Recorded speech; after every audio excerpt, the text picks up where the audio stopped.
Hello mga guys, tara samahan niyo ko. Magluluto ako ngayon ng snack ng mga apo ko para bukas. Gagawa tayo ng ginataang bilo-bilo. Sampelot sa Kapampangan, tabu-tambong sa Ilocano. At tara, samahan niyo na ako. Gawa na tayo.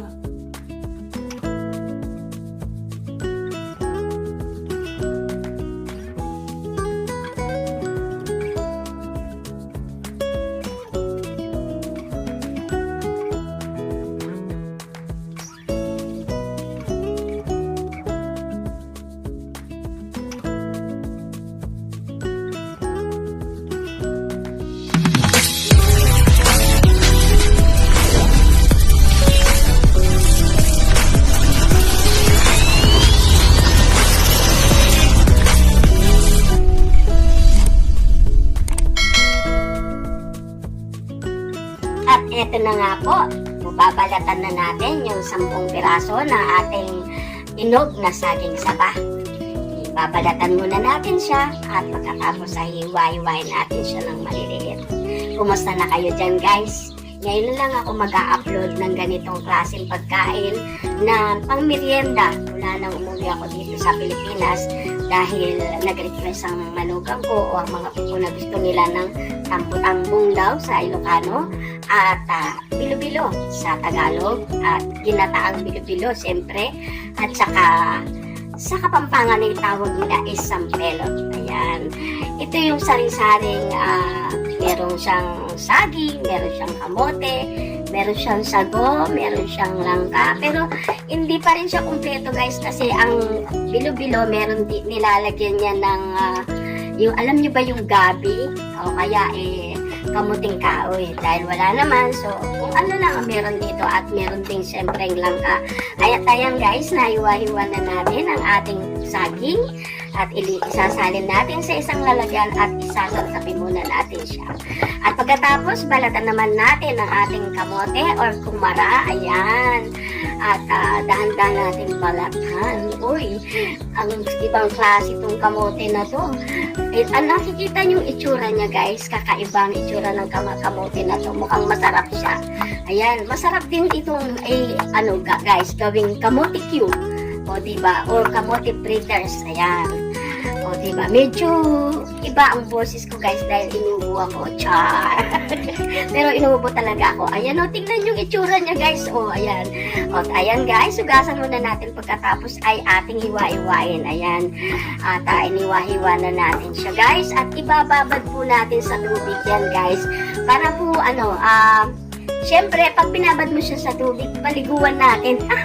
Char, para po hindi umitim yung kamote. Ayan. At ibabad muna natin siya sa tubig pagkatapos po natin siyang iniwa-hiwa. Inaalis-alis ko po yung maitim-itim kasi siyempre, ang kamote kasi, di ba, merong ulalo. Pero ito maganda ang, pagka tanim nito kaya siguro maganda rin ang pagkahani nila. Ayan. So, ayan guys, iniwa-hiwa na natin. At, kumusta na po kayo dyan? Mega shoutout sa lahat ng mga followers ko at sa mga subscribers ko. Ayan, nilagay na natin siya sa tubig.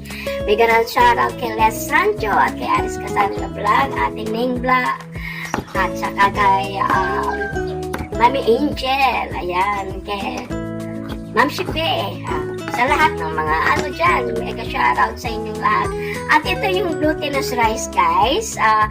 Kalahating kilo lang po ito. Binasana natin siya ng tubig at iating imamasa.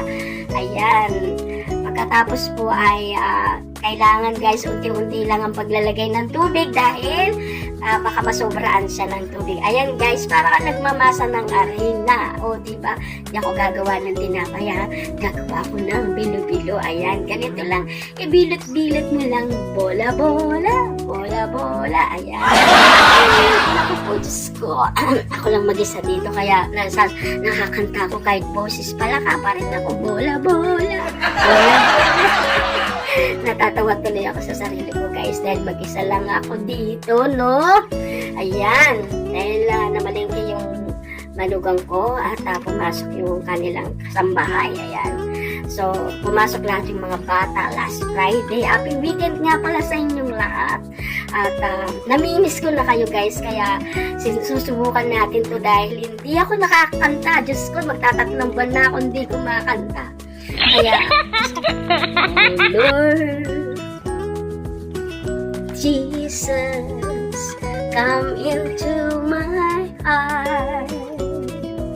Forgive me to all my sins. I say to you, oh Lord, raise me into your heart. Eto na po, gagawa na po natapos ko na po yung bilo-bilo at iwa-iwain naman natin yung tinatawag na jackfruit. Ayan, yung pong langka, yan na hinog na langka. Ayan, siyempre hinog na langka, diba? Para mabango ang ating lulutuin. Hindi pwede yung hilaw. Yung hilaw guys, ginagataan, ginagawang ulam. Pero ito guys, pwede natin gawing minatamis. Yan, ilagay sa halo-halo. Pwedeng ilagay na minatamis, yung ipipreserve. Masarap din siyang ilaw. At ito guys, yung kasambahay niya dumating na, so siya ay nagbiyak ng nyug. Ayan. At ito, tapusin na natin yung ating iniwa-iwang langka. Alam niyo po ba yung buto nito guys ay parang chestnut, kaya nilalaga din yan at kinakain din syempre. Kaya ayan guys, ang bango-bango ng guys, langka. Ayan. Oh Lord, take me in your heart. Ayan, nagkakayod na yung kasambahay at susubukan ko rin magkayod dito guys. Makikita nyo rin at magkakayod din ako nun. Ayan. 1 minute lang.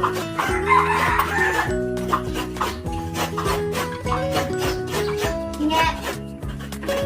So, 1 minute na. Ano to? Oh guys, nagkakayod ako ng nyug ngayon. Tagal-tagal na hindi nagkakayod ng nyug ah. Mayroon bilit na yan. Naot na. Isa pa. Stop. At eto na guys, tapos na natin kinayod. Lalagyan natin ng mainit na tubig. Ang kinayod po natin guys ay 4 na nyug. At kailangan imamasa-masa mo siya na para kang nagmamasa ng arena. Ayan, para po lumabas yung katas. Makatas na siya, makatas. Makatas.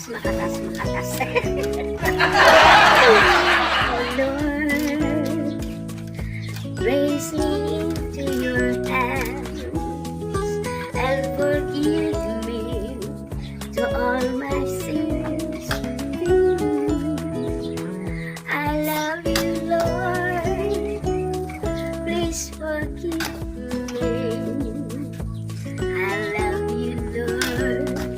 Please forgive me. Eto na guys, sasalain na po natin siya. Ayan.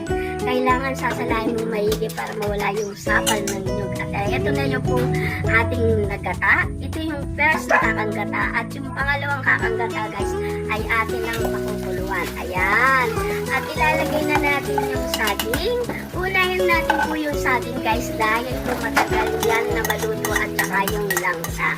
At pagkatapos ipapakukuluan natin siya na mga 5 minuto, 10 minuto. Pagkatapos ilagay na rin natin yung sago. Ayan, meron siyang sago. Ayan siya guys, haluin mo muna natin. Ayan, yung sago na luto na. Ihalo natin yung sago. Ano ba tawag sa English yan? Nakalimutan ko. Ang hirap na. Matanda na po yata ako guys. Assignment na yata ako. Nakalimutan ko sa English. Anyway, sago-sago na lang. Ayan, tapos ilagay na natin yung kumara or kamote. Ayan, at tapos ipakuluan natin ng mga 10 minutes ulit. Pag naluto na guys, ilalagay naman natin, isusunod naman natin yung ating asukal. Asukal. Hindi po yung ating bilo-bilo. Dahil bago mo lagyan ng asukal guys, ay pakuluan mo muna lahat yung ingredients. Kasi lalo na yung glutinous guys, kapag meron ng asukal kaagad, matigas. So, mas masarap yung malambot yung glutinous kapag hindi mo muna kaagad-agad nilalagay yung asukal. So, pag lubutan na yung glutinous guys, understood na yung naluto na at saka mo ilagay yung asukal. asukal. Yan. At para lalong masarap ay pagkatapos ng glutinous, ilalagyan mo naman ng pampalapot ng glutinous rice din na nilagyan ng gata. Ayan. Ayan, halu-haluin muna natin. Baka tumikit sa ilalim. Mega shoutout sa inyong lahat. Hinahalo-halo. Ayan, lalagyan na natin yung asukal. Ang asukal na ito ay 1 kilo pero hindi po natin ilalagay. Mga 3/4 lang po ang ilalagay natin. Ayan, para hindi masyadong matamis. Kasi matamis na yung mga saging, langka, at saka yung kamote. Kaya kahit hindi matamis na matamis ay po pwede. Nasa sa inyo lang yan. Depende po sa inyo kung anong gusto nyo tamis. At eto na nga, nilagay na natin yung glutinous rice na may gata. Ayan guys. At kailangan may malapot siya. Kung kulang pa rin yan guys, kung wala na kayong glutinous rice, pwede nyo pong dagdagan ng cornstarch. Magpalapot din po yung cornstarch, pero mas masarap lalo kung may glutinous rice. Kaya lang guys, dito hindi sila naglalagay ng pandan or vanilya. Ayan guys, dinagdagan pa natin siya para lumapot-lapot at sumarap. Yan. At pagkatapos niyan guys, malapit na siyang maluto ay ilagay na natin yung kakang gata. Ayan. Ito na po yung kakang gata guys. Dahil 4 na nyug po yan, hindi po natin ilalagay yung gata guys. Itatabi po natin yan guys. Alam nyo ba guys na pag meron kayong kakang gata na natira, pwede nyo pong i-freezer yan. Ilagay nyo lang sa isang plastic at eto na guys, luto na. Yummy yummy. O diba? Eto na.